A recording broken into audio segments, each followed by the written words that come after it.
సామెతలు 30వ అధ్యాయము.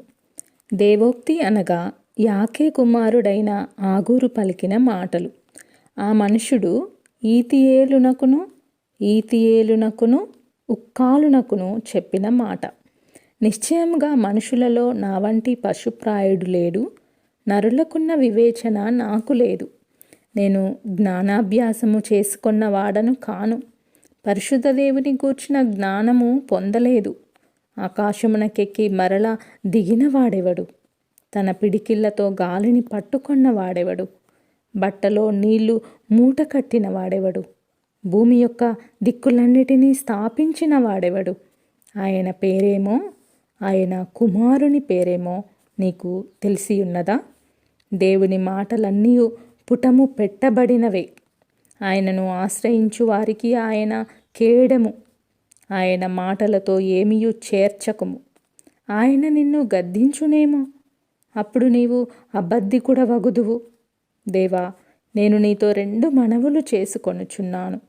నేను చనిపోకముందు వాటిని నాకనుగ్రహింపుము.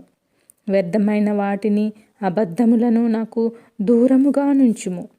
పేదరికమునైనను ఐశ్వర్యమునైనను నాకు దయచేయకుము. తగినంత ఆహారము నాకు అనుగ్రహింపుము.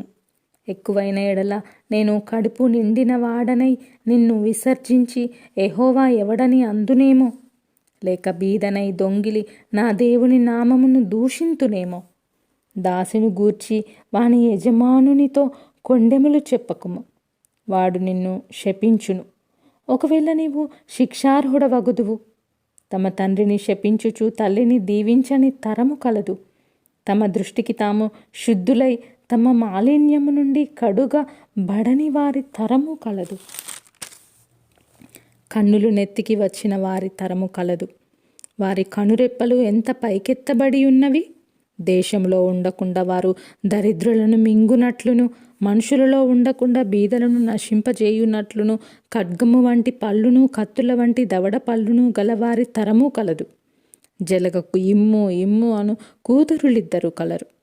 తృప్తి పడనివి 3 కలవు, చాలును అని పలుకనివి 4 కలవు.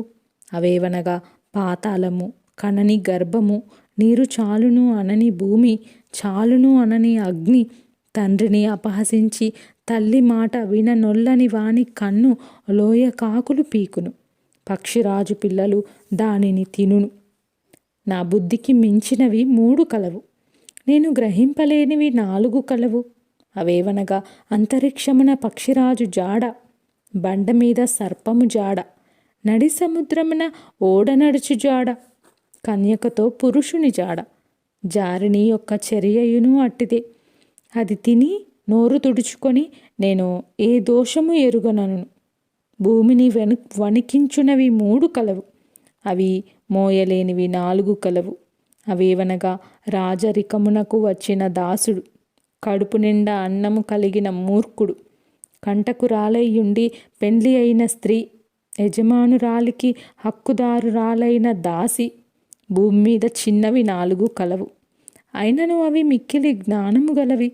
చీమలు బలము లేని జీవులు, అయినను అవి వేసవిలో తమ ఆహారమును సిద్ధపరచుకొనును. చిన్న కుందేళ్ళు బలము లేని జీవులు, అయినను అవి పేటు సందులలో నివాసములు కల్పించుకొనును.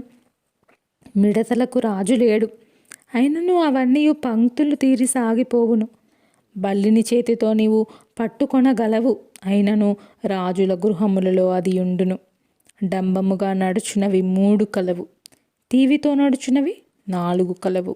అవేవనగా ఎల్ల మృగములలో పరాక్రమము గలదై ఎవనికైనా భయపడి వెనుకకు తిరగని సింహము, షోణంగి కుక్క, మేకపోతు, తన సైన్యమునకు ముందు నడుచుచున్న రాజు.